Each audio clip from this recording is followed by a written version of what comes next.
Are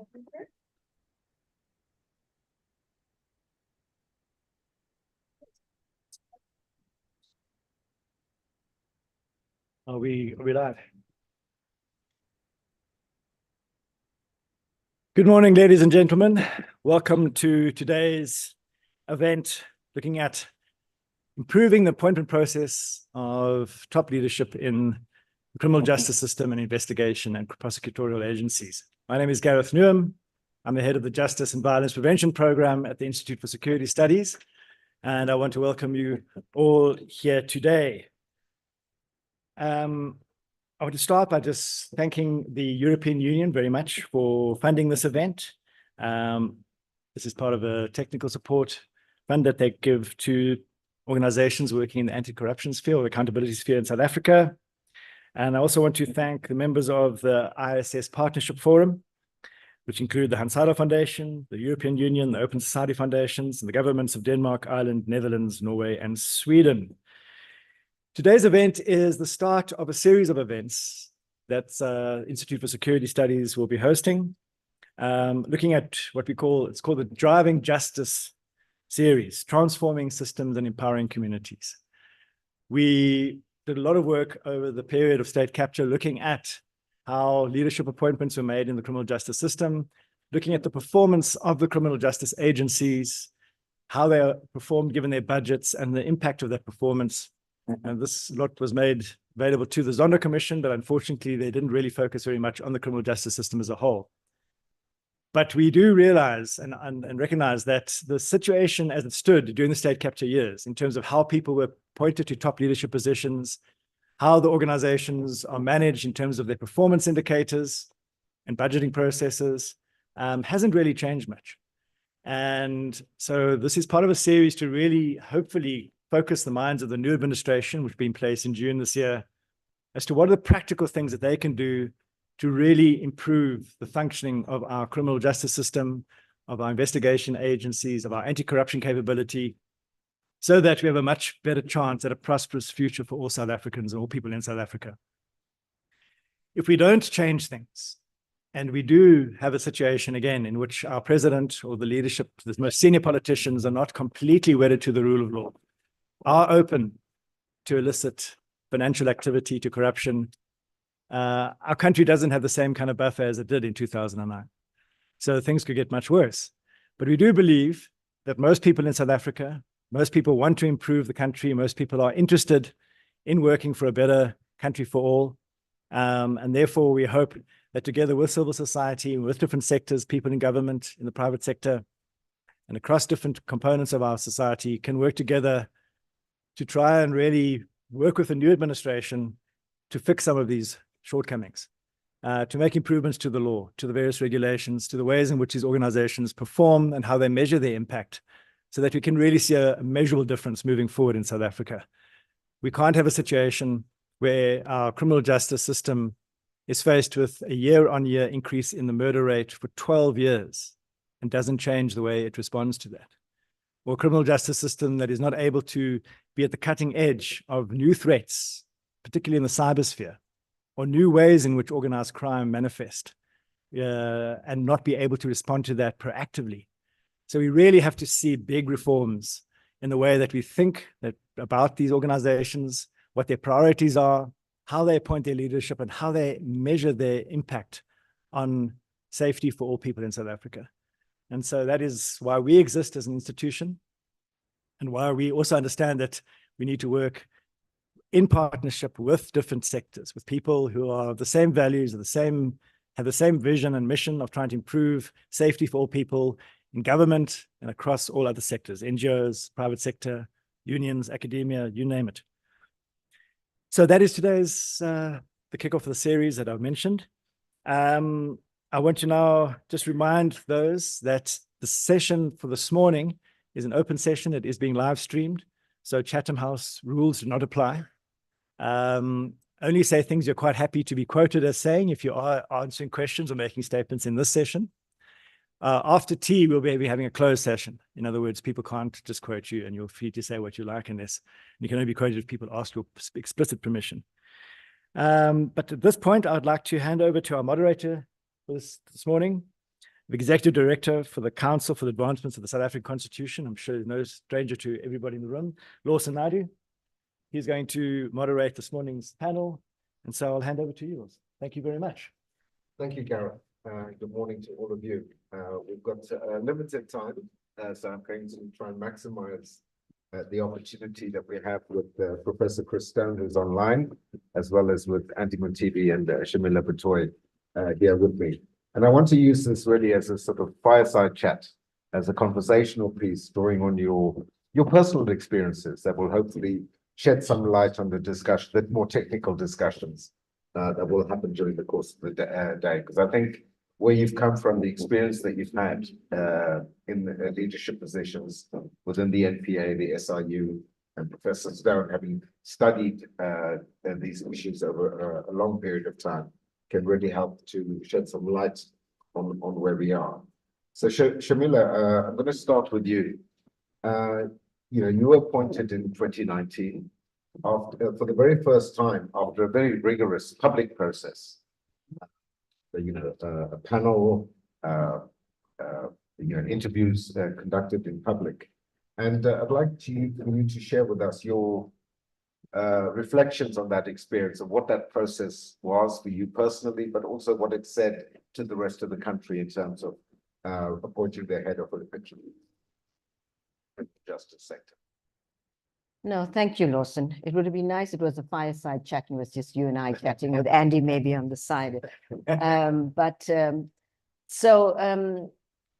It's, I think firstly to say that, when I was first approached to put my name into the hat as national director, I said no, because I was really, I was at the time at the International Criminal Court, and I knew what was happening in South Africa, and was really sadly watching from the sidelines, about what was going on, and feeling a lot of pain, because the National Prosecuting Authority was my home for a number of years before I went to the International Criminal Court, and left the NPA feeling quite sore at the time, because we were doing lots of exciting things post-apartheid South Africa, looking at transformation issues, access to justice. And I left in 2009. And so when I was asked to, consider putting my name into the hat, I said no, because, having just witnessed from afar what was going on in South Africa, particularly in the NPA, I realized it's not something I want to do, because I knew that it was going to be something that was going to, anonymity was going to be just, out of the window, peace of mind, which is priceless. And those are things I had in the Netherlands and I treasure. And of course, the whole issue of taking a drop in your salary and giving all of that up. And so when I eventually decided to do that, and I've said this before, it was because I realized that I have it is my obligation to my country. And I mean an obligation in a true sense of the word. It's not, we have thousands of obligations that we think are obligations when they're not. But this is when you talk about a calling and you talk about really wanting to make a difference. This is what I thought, look, notwithstanding the attacks that may come, the peace of mind, the anonymity, all of that's going away, a reduction in salary. It was, I thought we needed to get into the ring and really try to do what we can as good people wanting to fight the good fight. So having, contemplated it in that way, when you actually got into the ring and had to go through that process, at any stage of that process, did you regret entering the ring? I have never done that. And that's the one thing I can say is they've been really difficult days. And I think that is what a national director, when you talk about what, you've got to realize that you are in for the long haul. And it's not something that you do because you think it's a nice to do and, it's the power and the prestige and all of that. I have never regretted a single day, notwithstanding times when we need to motivate ourselves because things can be quite difficult and challenging, both externally and internally within the broader JCPS. But I have, because of the commitment to really make a difference, I've never, ever a single day felt that it was the wrong decision. Thanks. Before we move on to Andy, can you just share just your reflections on that process, particularly, you know, the interview process? Yeah, sorry, that was your key question. The process itself was, initially I was a bit surprised because it was a new process and we thought, you know, how is this going to pan out? And the idea of being interviewed live is quite daunting. But I think it was an excellent process. And it was really maybe a bit of a masterstroke on the part of the president to decide on that process. Because what it did is it was transparent, it allowed public participation, it allowed the country to actually see and assess for themselves who the potential candidates could be. And I think in that sense, it gave a lot of confidence to the people in terms of who especially given what had happened with the appointment of previous national directors. I think it gave a sense of confidence to the country. So I think that's an excellent process. And I think moving forward, but it was something the president decided. It's something that really civil society needs to think about, and what we're trying to do in the NPA, in all our efforts to really make sure that you know, we leave an NPA that's fit for purpose, that's more independent, that there can be legislative changes that actually incorporate this type of process. It may require constitutional change because it is the president's prerogative to appoint a national director. But you know, we are just exploring ways in which that can be done. So I think that was really a great process. Thanks. I think many people in this room would have been involved over many years in advocating for that kind of open, transparent, competitive process for the leadership of various institutions within the criminal justice sector. I'm sure it's something that we'll come back to. I want to say one thing though. Yeah. They should have had a woman on the panel. There you go. Before I move over to Andy, just to acknowledge that Advocate Vusi Bikoli is joining us online, and I'm sure, unfortunately, he won't be able to contribute, but it would have been good to get his perspectives. And with a bit of luck, Shamila might be the first NDPP to finish her 7-year term as National Director in what, just under 2 years' time. But Andy, coming into you, I mean, there's presidential prerogative is what Shamila just said. And that also applies to your appointment. Yeah. And you were appointed as the head of the SIU back in 2016. But that process was shrouded in secrecy. So what I'd like is for you to share your experience of what that process was, how you came to put your name into the hat, and your experience of that process leading up to being appointed by the then president. So thank you, Lawson. And thank you very much for this opportunity really to share our experience and possibly our views. When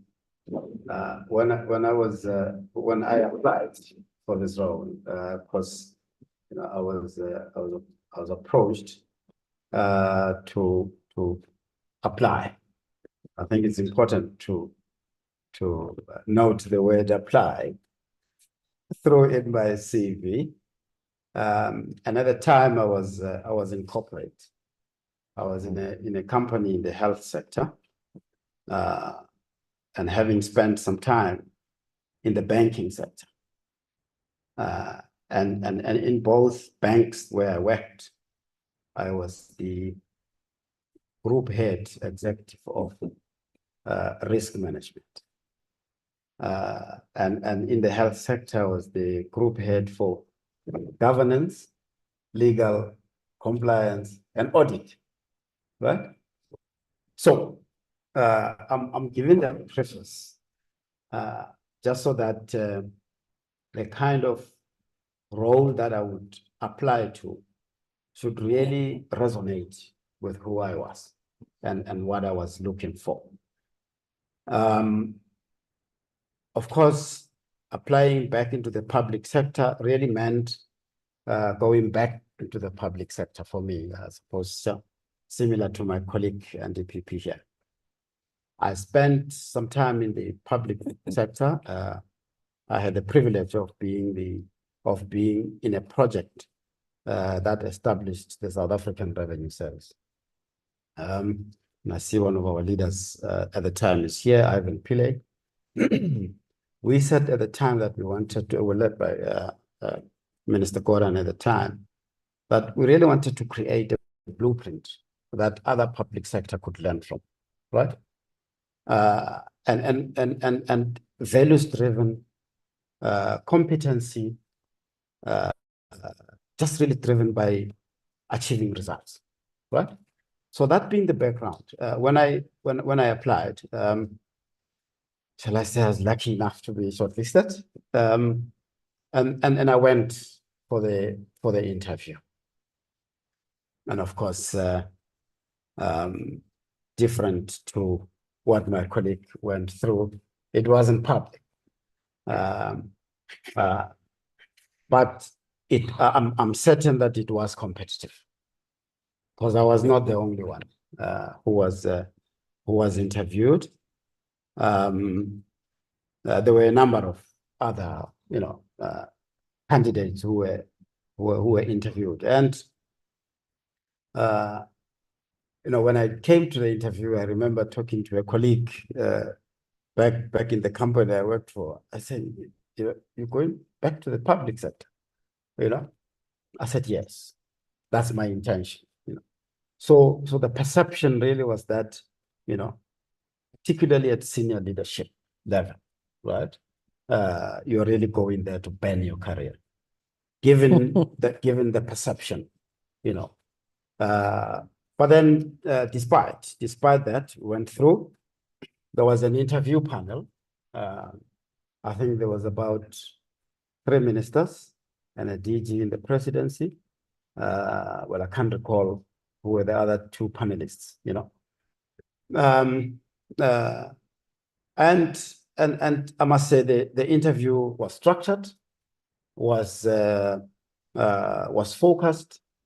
As you would know, they all took turns in structuring, posing questions, and you could see there that those questions, over and above being competency based, there was a question in terms of what are you bringing to the role, right? And of course, I was very vocal that the intention to come back to the public sector was really to contribute, having built up the kind of experience, and to contribute in a manner that would make a difference to the country. And I was really quite vocal, given the perception out there that, if I will not be allowed to execute on my function, I do not think that I will work well. I will not really be able to function. So I suppose as a panel, and the chair of the panel at the time, responded and said, no, this is the kind of institution that we would like to work with the necessary independence, and the kind of work that you'll execute will be, as we would always say, without fear, favor, and prejudice. But the interview, I think, lasted for just about 1 hour and a half, and then I left. So to your question, really, although it's not sure if it was shrouded in secrecy, but I think it was just not public. It was just not public. But I am really satisfied that you went through a competitive process, and the appointment process also came through, and then of course we had to negotiate. And the interesting part is when I got in, the appointment process lasted for almost 6 months, even into the job, right? And I'm mentioning that deliberately because I came to realize I wasn't really so aware. I came to realize that the head of the SIU, when I really wanted to sign the agreement and performance agreement and all of that, I came to realize that the head of the SAU is actually the terms and conditions were linked to the judges, you know. And I remember when I sort of negotiated to come in to avoid, to avoid a slip in the salary. They had pegged it to a certain level of a judge. And then it was so interesting, to say, oh, okay. And then they said, no, okay, so that we don't really prejudice you, we'll peg you at that level of a judge, So I'm really making that deliberately to say, it might be, and this is just my observation, that from the time of the Heath Commission, when it translated into an entity, they really didn't deal much with the terms and conditions, and they left it, sort of left it as linked to the judges since then, But of course, I mean, you're not appointed similar to the judges and so on and so forth. But I really want to say that, the process, the way it went, I was satisfied that it was objective, competitive. There were no questions that seemed to suggest to me that, it looks like I'm going into a situation where I'm not going to be able to execute. And of course, if questions do come later, in terms of my view is that it really should be opened up to the public in a similar way. I think it really is. It's really a good process that is be transparent. Thanks, Andy. I think Thank you. That's the opportune moment to move on to Chris, because what we've had described are two very different processes, but both of which were robust and competitive, and that I think is good. Clearly doesn't apply across the criminal justice sector, but certainly with these two institutions. So to bring you in now, Chris, you've heard, and thank you very much for joining us all the way from Abuja. I hope we're properly audible to you, and good to see you on the screen. You've engaged with these issues over many, many years. In particular, the process that's just been described by Andy, is that one that you see replicated elsewhere in the world? How does it stack up with with how other countries approach these senior appointments? Absolutely. I mean, so first, huge thanks for inviting me to join. It's a very important issue, and I'm sorry I can't be there with you in person, but and I apologize for the background noise here, but I'm very, very grateful for the chance to be able to join.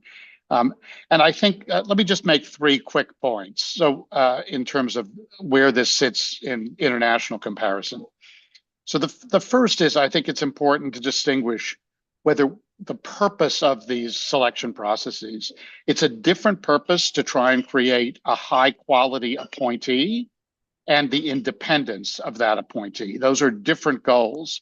And I think what Andy and Shamila illustrate is that any process in good hands can produce first-rate people. You have examples here of 2 processes that were not particularly statutorily structured to maximize independence, but that nonetheless produce excellent office holders. So it can be robust, as we've heard from Andy. It can be open, as we've heard from Shamila. That doesn't necessarily guarantee the independence. And I think distinguishing the goal of independence from quality is an important one when we're thinking about these processes. A colleague of Shamila and mine in Malawi, Martha Chizuma, was appointed through a very open, remarkably open, and statutorily open process as head of the Anti-Corruption Bureau. But the lack of independence in that role has been a huge burden for her in trying to carry out the job truly effectively. So I think it's important to distinguish the purpose. The second point is that you can't achieve independence just through the selection process. You have to look holistically at this project.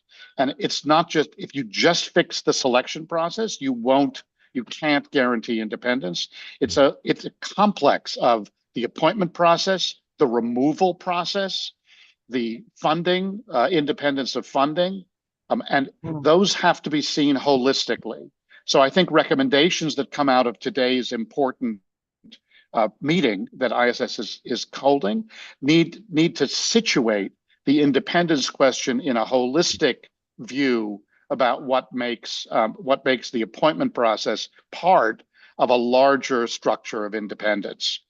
But finally, I think it's very important to understand that too much independence can actually be a problem in itself. That is, the paradox of independence is that you want the freedom to be able to make decisions without fear or favor, on the merits every time, and without undue pressure from any quarter. On the other hand, these positions can't afford to become isolated. If without the trick of independence is if you make the position rigorously independent from every political authority, you can find yourself politically isolated, not just politically independent. And political isolation can doom an effective anti-corruption or prosecution service. And we've seen that all over the world. So you take an example in Sierra Leone, where Lara Taylor Pierce, the Auditor General, was suspended by a president unconstitutionally in terms of the independence of the Auditor General in Sierra Leone. It's a very strong structure embedded in the Constitution, giving her the same independence as a high court judge. So structurally, and in terms of her budget and reporting line to the parliament, it is a model of independence. But when a president unconstitutionally suspends her and removes her from office, there's no one there to defend her. Civil society protests briefly, but moves on to other issues. The press makes a fuss about it.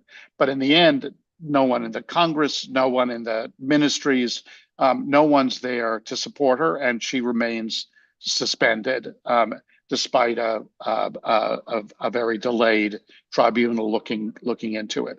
So there are warnings here about the need for both independence and political support and backing in the project. And that's the trick. That is the real trick of independence. I think you have two examples with you, both Shamila and Andy, have tremendous support inside government, as well as the independence to act against corruption when they find it. But that is a combination put together only through real skill in leadership, and real integrity in leadership and political support. So those are the 3 points. I think you have to understand the difference between an appointment process structured for robust results versus independence of action. And in thinking about independence, you have to think holistically, and you have to balance independence with political support that you need in the office. Thanks, Chris. I mean, I think that's that sums it up nicely. Is that the process doesn't can serve to provide different kinds of outcomes. We've been very fortunate in that the two different processes have led to very, very good appointments. But when one looks, and I want to get your views on this, both Andy and Shamila, would a public process necessarily produce a better outcome? We've seen many public processes, if one thinks of appointments that are done through Parliament, which are highly public and have not led to the kinds of quality of appointments that I have sitting alongside me here. And then just to throw in this sort of parallel, when following the appointment of the NDPP, the president then used a similar process for the appointment of the Chief Justice. But more recent process for appointing the Chief Justice, a very different process was followed. So I think, Shamila, coming back to your point, there's no guarantee that the process you went to will necessarily be repeated. So I think there's a lot of work to be done there. But just to reflect, does that public process instill greater public confidence in the institution? And how does that also impact in relation to the appointments of other senior officials, both within the NPA and the SRU? Shamila? Yeah, I think that's important because in the NPA, there's actually 4 layers that the executive appoints. the national director, the deputy national directors, the directors of public prosecutions across the country, they're all presidential appointments. And then the deputy director of prosecution, which is in the provinces, is appointed by, they are appointed by the minister. So that's a very, very heavy layer of leadership. And then even an operational level with the DDPPs, they are very operational in the regions, taking actual decisions to prosecute. Executive is involved. And in terms of the NPA Act, the NDPP, it's only if an acting deputy national director is to be appointed that the minister does it in consultation with the NDPP. But all of the other layers below the national director is done after consultation. So the views of the NDPP can be completely ignored in that process of appointments below. So that's a huge amount of top management where the executive actually decides on appointments. Can we just pause on that point? Because I think it's important that there is a role for the NDPP to play, but it's not a determinative one. Precisely. But it comes back to the point that Chris was making, that there has to be a good relationship, which I think is critical with the minister responsible. Absolutely. So have you found, what your experience, that your voice has been heard in those processes? Absolutely. I mean, we've made appointments, the president's made appointments of the deputy national directors. They were all recommendations that I made to the minister, to the president. We've had a number of DPPs in the regions that have been appointed. They've all been accepted. And I must say that one or two, they have been hard discussions, but the president eventually went with the recommendations that I made. And so that really instills a lot of confidence in me as a national director, that we have what Chris talks about, the support without the interference, and the ability to really do what we need to do. I mean, I can say absolutely freely on this public platform that the president has actually kept to his word that he gave to me when I asked him before I was appointed, Mr. President, I know that in the Constitution, independence is guaranteed, but can you, sitting across the table from me, tell me that you will not interfere in the decision-making processes of the NPA? And he unhesitatingly said that. And neither the minister nor the president have done that. They've asked for reports, which they're entitled to do. And we in the NPA decide on how much of information we would give that is appropriate in the circumstances. Because I don't think there's any prosecuting authority in the world that doesn't have some reporting line to the executive. And so, but that fine balance is really important. So the whole process of appointments in the NPA, I mean, if you have a process to appoint the NDPP, one would hope that you would have a person that has the confidence of the public, that has the confidence of the executive and the support.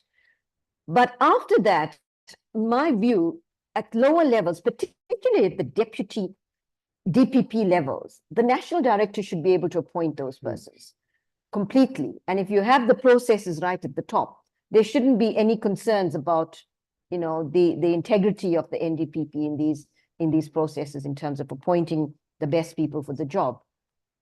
Yeah, I mean, I think that comes back to the issue around accountability as well. But Andy, moving on to you, in terms of the senior management within the SIU, what is the process followed and what role do you play? Right. No, thanks for that.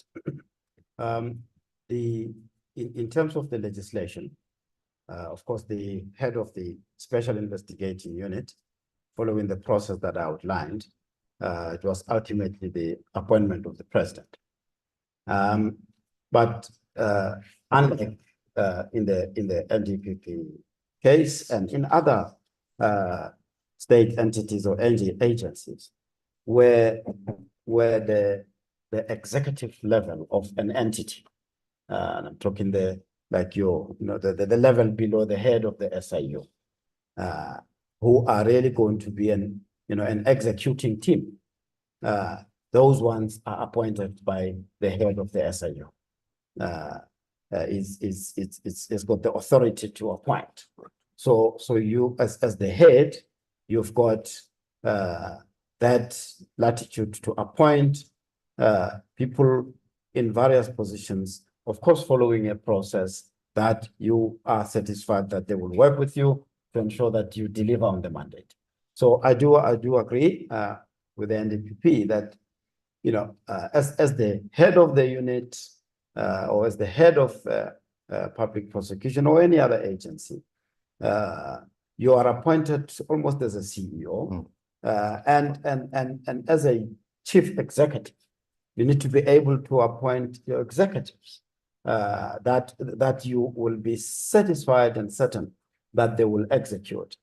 There is that kind of an element in those others that the lower level is also goes to the president because it's on the recommendation, right? And the recommendation will probably be based on having assessed whether this lower level will work with you and execute. They've got the competency, expertise, and so on.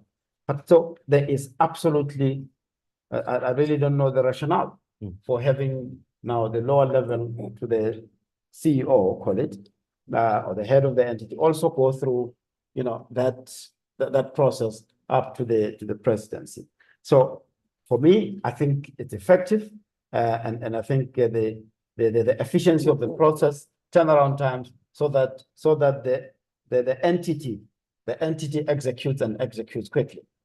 I mean, imagine if you were to have, resignations, for example, right, of an executive or two executives. It means, you know, that process of having to go through, you know, the interviews and having to go through the other layer of, you know, of process up until the president does. Look, I'm not saying in all instances it would be delayed, but there is a potential that you would delay the organization from being capacitated appropriately, right?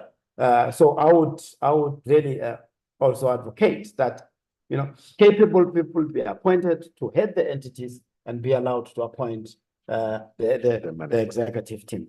Now, in terms of the whether the public process really would sort of win the public, I mean, it becomes a public process for a reason of really enhancing the transparency.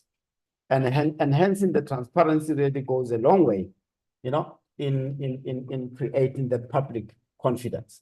Of course, ultimately it's about the individual, right? But the checks and balances that are there to ensure that, you know, there's a rigorous process of interview, there's vetting process, there's integrity checks, which in many instances are either not done, and when they are done, they're really not, pursued, or the results are not really used to inform in many instances. So that becomes a problem. There should be commitment to these checks and balances, because more often these checks and balances do give us risk indicators, right? They give us indicators whether, you know, you're appointing, you know, a fit and proper person, right? We ignore them at our own risk, and when the risk realizes in the end, then we really get surprised. I want to just, you know, end up with the example of that Prof. Stone has made. I had the privilege to chair the SADC Anti-Corruption Committee, which SADC members, our peers, are members of, and Martha Chizuma in Malawi is a member of that committee. And when that incident happened to her, we all really stood up. We all stood up, and I recall that all of us almost directed a communication, you know, to Malawi, saying, no, we don't take kind to that. But that reflects on how is it that governments should not intimidate, because the way she was arrested in the morning and all of that was intimidatory, you know. So we don't really take kind to that. But I think it's really important that we are allowed to function, to make our decisions without interference, but again with integrity, and commitment to integrity should really be at the topmost, you know. But again, even during the execution of our functions, right? while we say we need to be, Prof. Stone says, no, total independence can also have potential risk and so on. And I was privileged to be part of the learning journey now last week to Hong Kong with the National Anti-Corruption Advisory Council. And Dave Lewis, as I see, is here, and Ruan from GIZ. Our counterparts there, and I'm talking investigative, not prosecution. I'm talking investigative. That of course, every jurisdiction is different. There's checks and balances that they've put in place to ensure that even in the process of executing your function, there would be those checks and balances.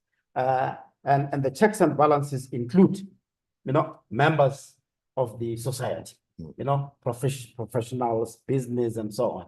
Now, that really resonated with me that, with our national anti-corruption strategy saying, we need to strengthen the entities like, National Prosecuting Authority, SIU, and the others.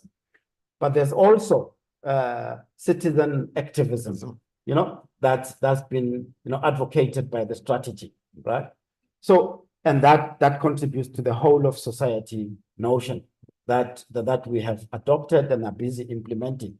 So the role of public, the role of the society has a place in the recruitment process and also in the execution process. Thank you. Thanks, Andy. Chris, I want to come to you now, and I'm going to come to the audience after this question to Chris. Chris, I'd like your reflections on what both Shamila and Andy have said, and really advocating for a more public process in the appointments. But I've also been told that in correspondence with my colleagues at the ISS, you've described this as a tricky issue, or what one may otherwise call a wicked problem in terms of what is the ideal appointment process for these senior appointments in the criminal justice sector. So perhaps just to get your thoughts on that. Oh, absolutely. Well, I mean, I think anyone charged with appointing the appointment process at this level understands just why this is so tricky. And I think you've surfaced, and the conversation today has really excellently surfaced the issues at stake. You need public confidence.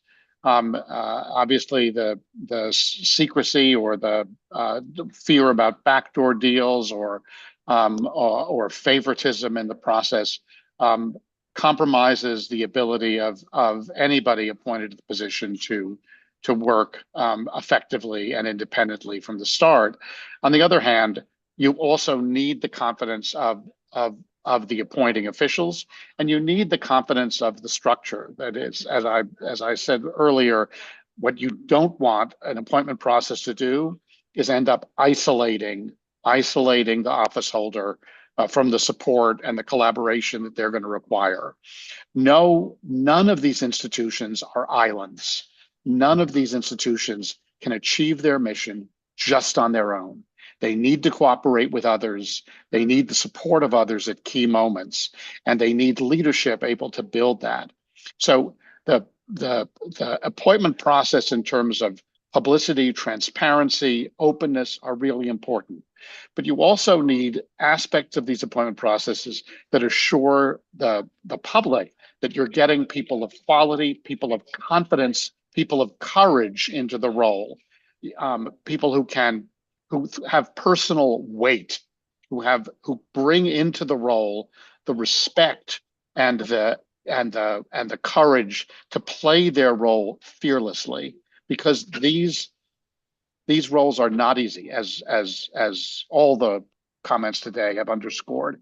When you start dealing with crimes or misconduct or unethical behavior by people in positions of power, whether they're in the private sector, the social sector, or the public sector, the stakes become high, and people are willing to do things to protect themselves that you might not think they would normally resort to, and you have to have the courage to push through that.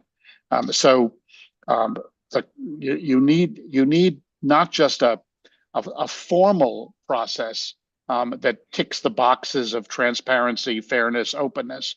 You need a process that will encourage and give people of stature, people of weight, the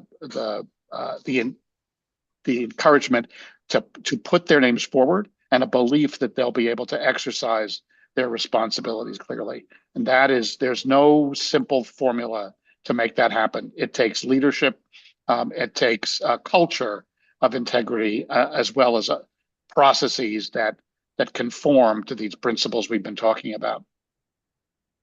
Thanks, Chris. I'm going to stand up for questions just so I don't miss anybody that's behind the lectern here.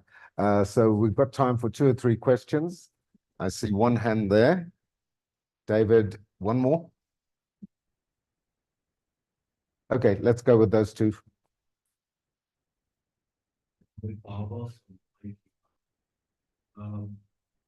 Firstly, let me congratulate you. I think in my congratulations, I also think this is like weakness in both institutions. The weakness typically that you don't come.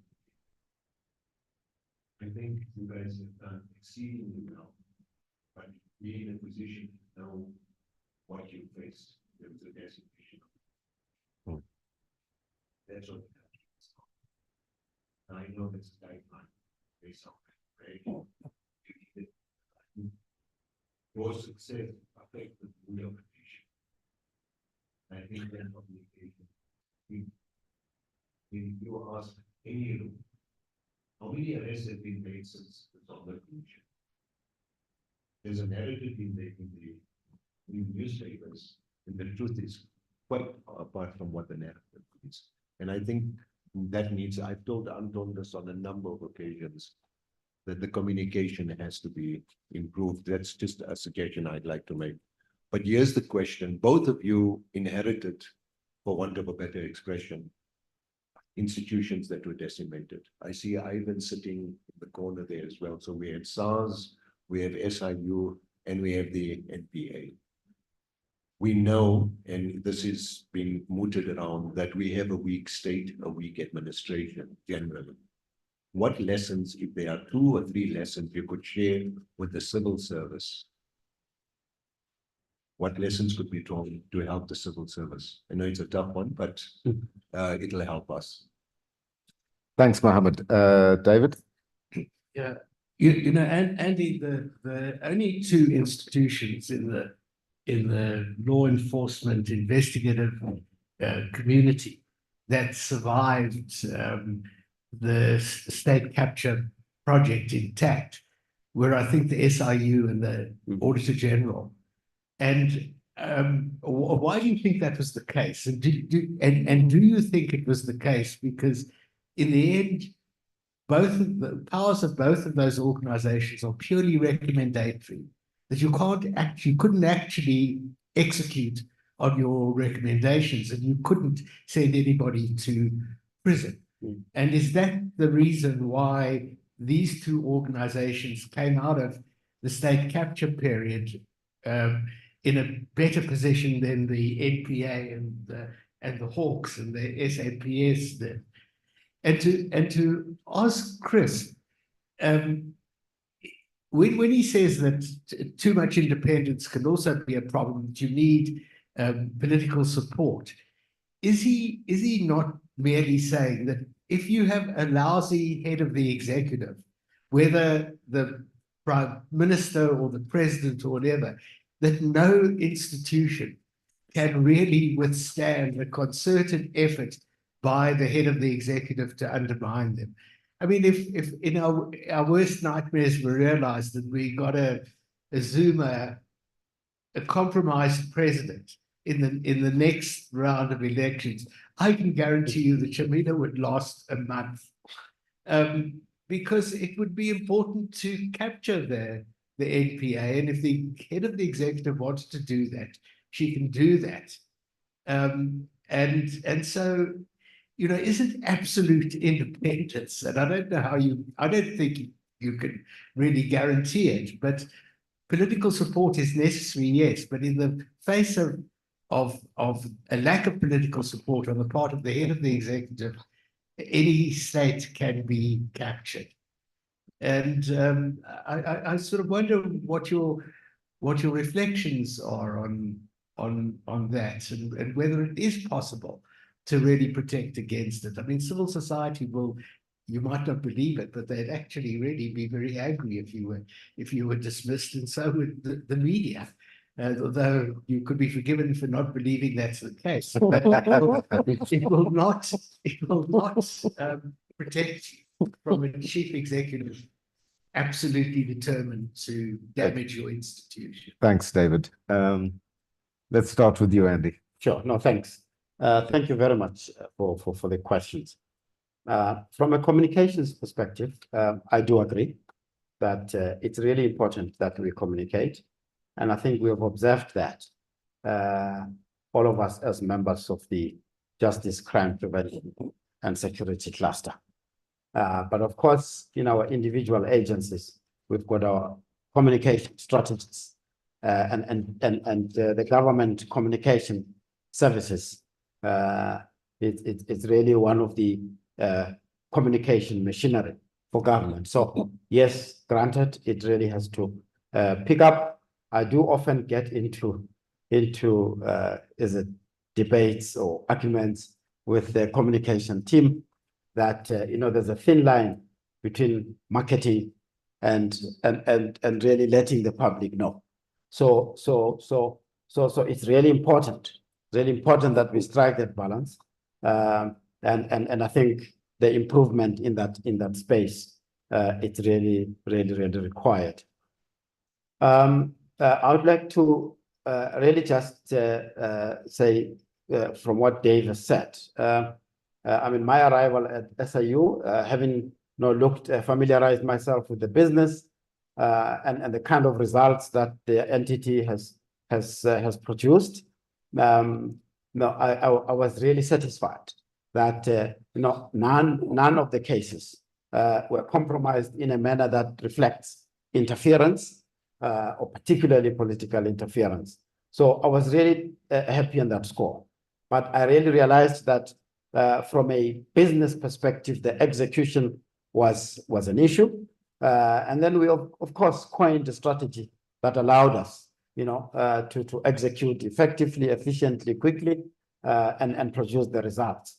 So from the point of view of effectiveness, and as I always say, we've got this business process that we've got end-to-end control on, which is when we make a finding that there's irregularities relating to a certain process, we're able to go to court and cancel the administrative decision and recover. And that recovery process affects everyone, right? So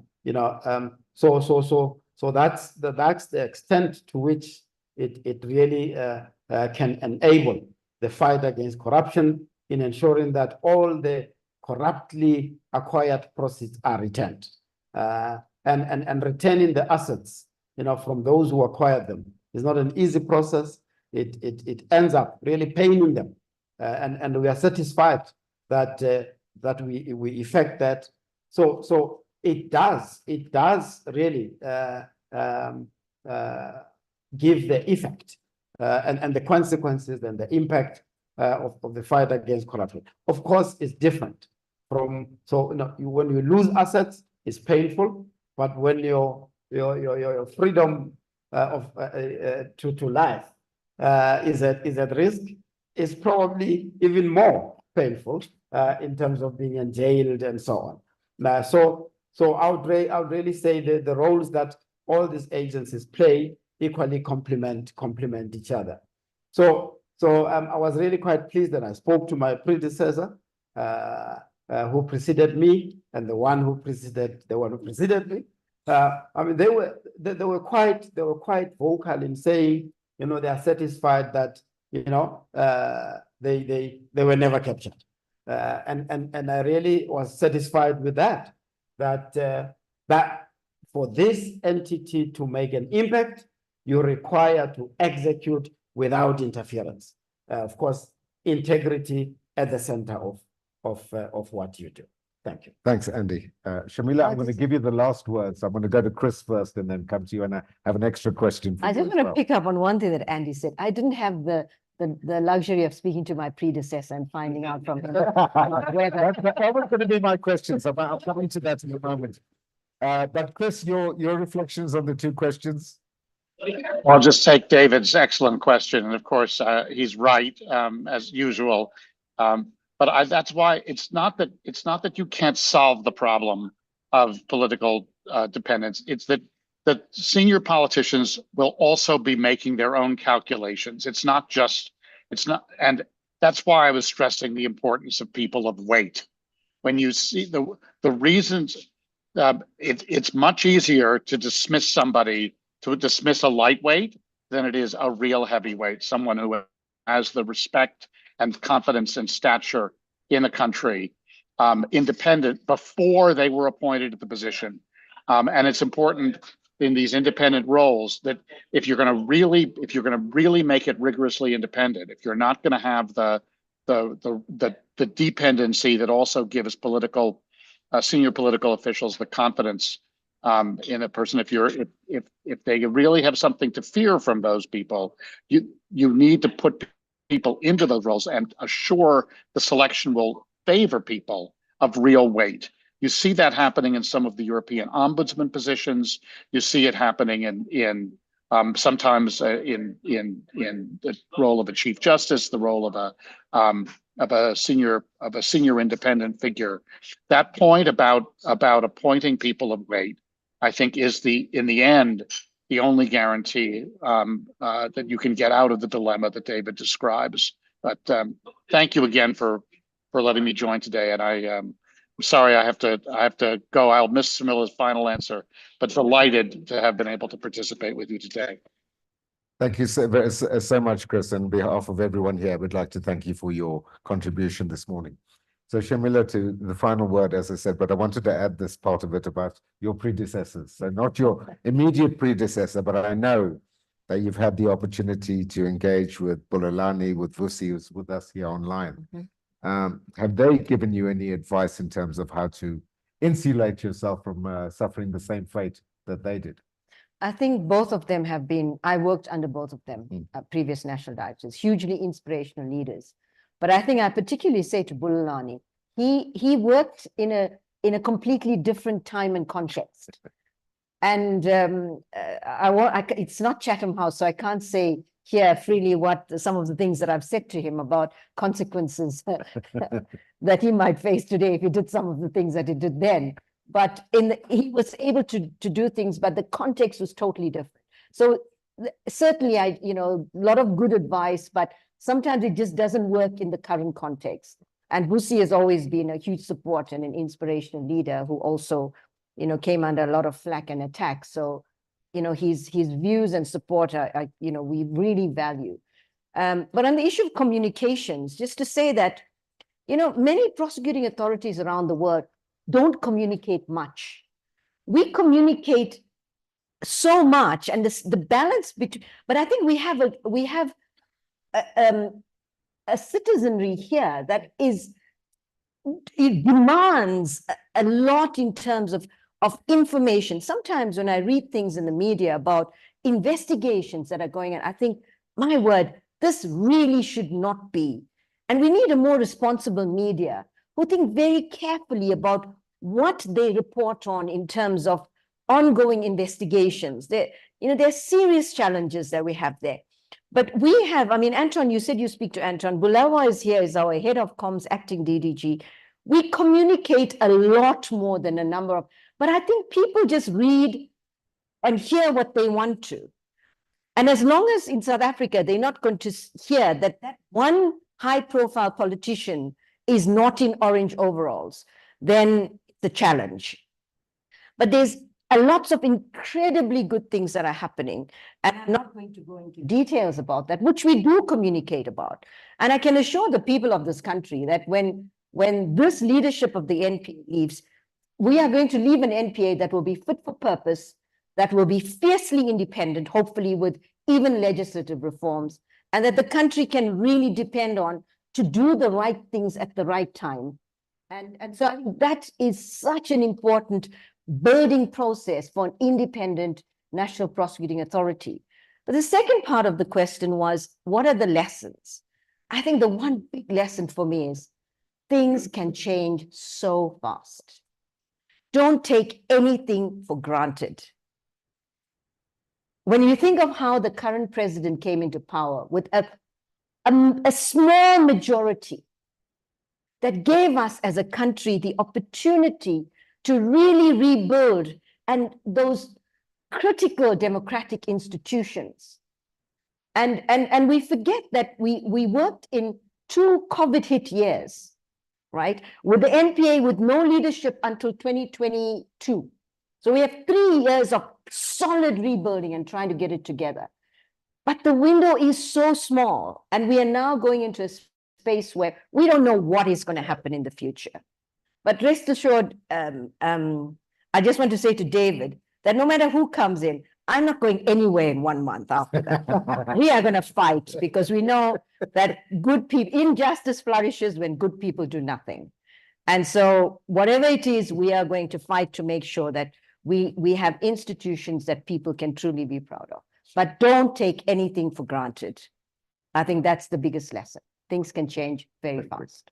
Thank you. With that, I want to thank Andy, Shamila. Chris has left us already, but thank you so much for sharing those reflections with us. I'm sure it's going to add a great value to the conversations we're going to have later in the day. So I think I'm going to hand over back to Gareth now. Thank you so much. Thank you. Yes. Well, thank you so much again to our panelists. Rebecca Paloy, Rebecca Motibi, your inputs were inspirational, and you are the big examples of the kind of leadership we'd like to have.